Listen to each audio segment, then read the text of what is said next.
What's going on, champs and champettes? It's FireMonkey here, and in today's YouTube video, we have to talk about the lore of Chapter 4, Season 3 of Fortnite. And I know what you might be thinking, lore? What do you mean? We haven't gotten any, news or anything regarding a major event or anything in Fortnite for literal years at this point, right? It feels like it, at least. It's only been like a year since the last main event in Fortnite, but it felt like this season, and this chapter in general, a lot of stuff was kind of one-offs, right? You had the Syndicate, you had all the type of stuff going on there, you had, Triox Nox and all of them, and all of them seem to have their own little, very detailed bit of lore, but nothing that actually related to anything going on and the future of Fortnite. But as you can see right here, the Apparatus is now active, and it's actually shooting off into the skies, and it's related to what's going to be happening, and the main focus going into next season of Fortnite. So in today's YouTube video, I've kind of gone through the due diligence of actually going through every single little, audio log and everything else in the game files for the whole entire Apparatus to kind of figure out more and more in detail of what's going on with it.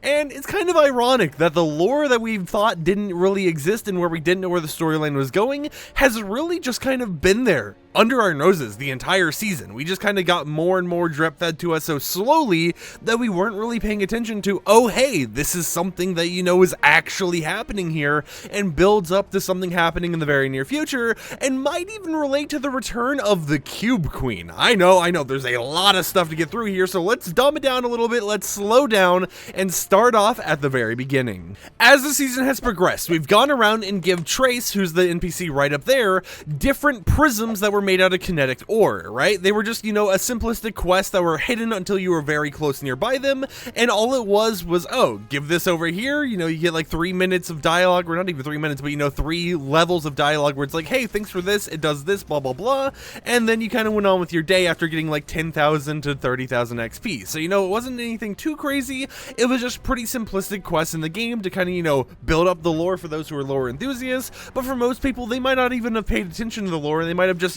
spam clicked through the NPC dialogue because they wanted to just complete the quest, since, this is done in normal Battle Royale matches, so maybe there was combat going on nearby, and they didn't want to, be reading into quest lore too often while there's shooting going on from every which direction. Now, regarding the actual lore you get from those telescope prism questlines, it mentions the following. A prism made of kinetic ore, fascinating. If you find more of these, bring them my way. I think they're part of the Apparatus. And then it says, our researchers think these kinetic prisms were made for refracting light, like some sort of lens. And then it mentions that, it's like, we figured out how they fit into the Apparatus. We're not sure what it does still, though.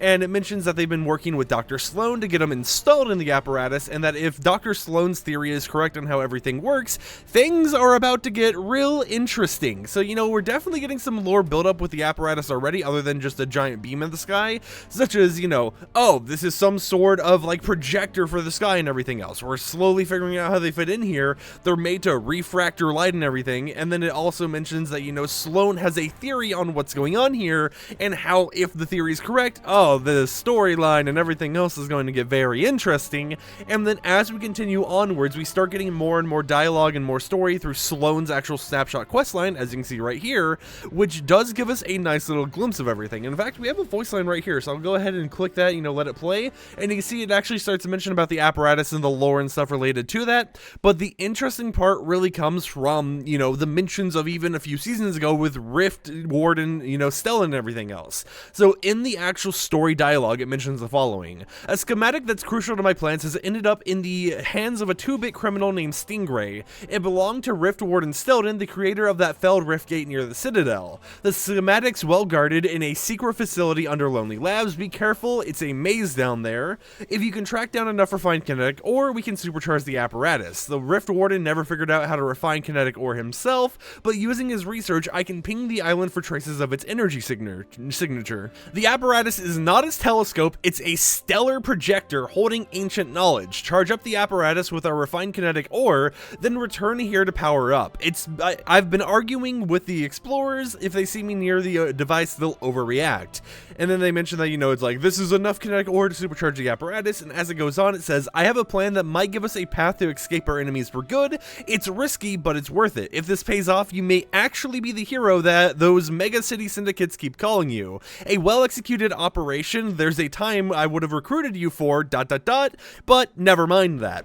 Anyways, I don't say this often, but thank you. And that's where the actual dialogue, in-game lore ends. But some interesting things to mention here is that it's piecing together all of the lore from earlier on this season and giving it more and more of here's how it goes into the overarching story. Because while it's been under our nose the whole time, it hasn't been anything anyone's, really focused on, at the same time, we have actually noticed that, it is mentioning, mega city syndicates. It's mentioning, tons of things here that is actually kind of related to, previous seasons as well, to kind of give us more and more information of, hey, all that stuff where you're like, this is a filler season, it doesn't really matter too much. Well, we're gonna slightly play that back into the main storyline if you pay very, very close attention, so that it isn't as filler as you might have once thought it was. Now, I'm not going to retell you all of the voice lines and everything else because I've already retold you a lot of information regarding the dialogue in the game. However, I will start to mention, the more meaty dialogue options when it comes to the actual voice logs. So it starts mentioning, the whole entire Optimus Prime thing, where Optimus Prime would sometimes be on the radio being like, we need to evacuate, blah, blah, blah, something be like a great evil is upon us or whatever else. And Sloan actually does mention that in her voice logs by stating the following. I've been told by someone you and I both trust that we need to get off the island as soon as we can. So of course, it's kind of bringing in Optimus Prime and kind of mentioning, I guess, Optimus Prime is someone that we can both trust, unless that's kind of like a red herring and someone else has been telling Sloan the exact same thing, which is a character that we haven't heard from in a while, and then mentions that, is this what the previous residents did? Find some true home among the stars. These glyphs are a clue to where we need to go next if I can solve them. So for people who don't know what the glyphs are, there actually are a lot of like little ancient symbols on the actual apparatus in game when you're up close to them that are now glowing and everything now that the apparatus is enabled, and it means that it's like these are a clue of what the intended purpose of the apparatus was, and we're just not building our own one, but we're discovering the true means of it to try preventing whatever danger is supposed to be happening to the island from repeating once again onto us instead of whoever the previous residents who fled away were. Which makes me think, and this is the part where I'm going to bring my own headcanon into play here, what if this was the original, because keep in mind, this is a lot of different realities kind of, merged together as we saw by the cinematics.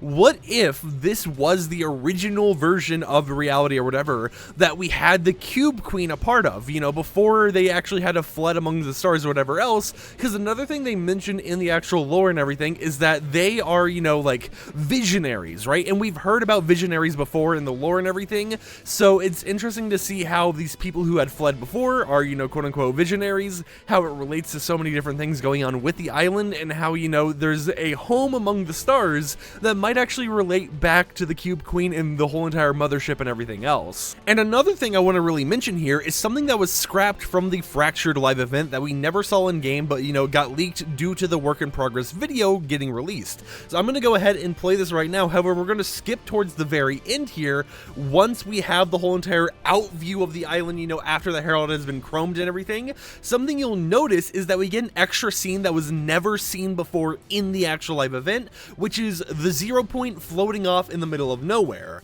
Of course, we have a petrified 0 point on the island right now, which isn't active, but as you can see, the Cube Queen's mothership actually goes over here above the 0 point and sucks it up into the mothership, which causes it to have a little bit of, I'll kind of wait for it to actually happen here so you guys don't have to worry about me like spoiling it, but it causes the mothership to actually malfunction and have a little bit of like implosions going on and everything else, where the 0 point ends up shooting itself out of the mothership. And even though this was not seen in game in the actual cinematic that we got, I feel it does still have implications for where the lore is going, because they animated that, right? They had that down at one point for what they wanted to do, so I feel we haven't seen the last of the Cube Queen, right? I feel like there's got to be something else happening behind the scenes regarding the Cube Queen returning, and I feel that maybe, this whole entire mothership malfunction and everything else kind of helps play into that, even though we don't technically need to know about it yet, right? It's going to be something that maybe we'll hear about in the very near future. So as we go back to the actual voice logs and everything else in the files, it mentions some other stuff that I think is very important.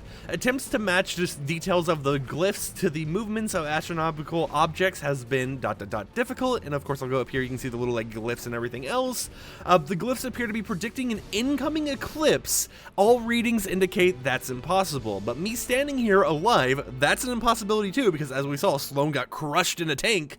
Then it mentions that, and if these glyphs are truly the unheard voices of the past, then you know I have to listen. Energy debris from the Riftgate collapse have complicated my long-range cosmic scans, but I am picking up something, a signal I've seen before, a very old signal, one I think I recognize. You're the last one I want to call in on this, you know me a little too well for one, and you'll be ...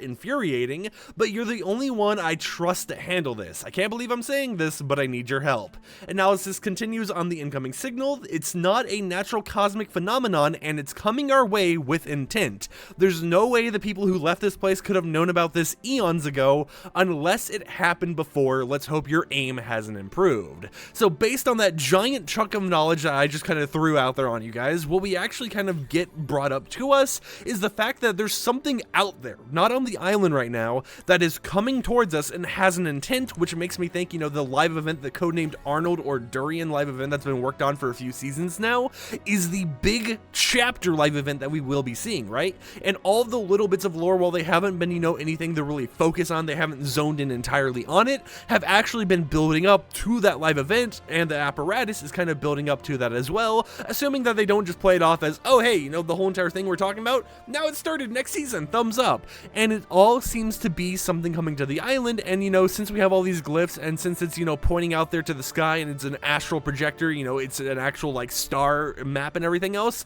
I have a feeling that, you know, it's some alien species in outer space, and maybe it's related to the Cube Queen based on everything I've already mentioned and shown to you guys. Now, there is one final voice line I would love to mention here, and it is something that is in the alt audio vlog titles, and the alt ones I thought, you know, were just something that wasn't too interesting. You know, at first I was like, oh, this is probably just going to be some extra lore about Sloan, but as I was actually researching it, I noticed something else that they mentioned here. So the alt audio logs go like this: I don't know how I survived. Some stranger, he found me in what's left of my tank deep under the island. His technology kept me alive. He says it belonged to those who used to live here. When I recover, I need to learn everything about this jungle, its people. I need a plan, a mission. I won't falter here. I won't surrender.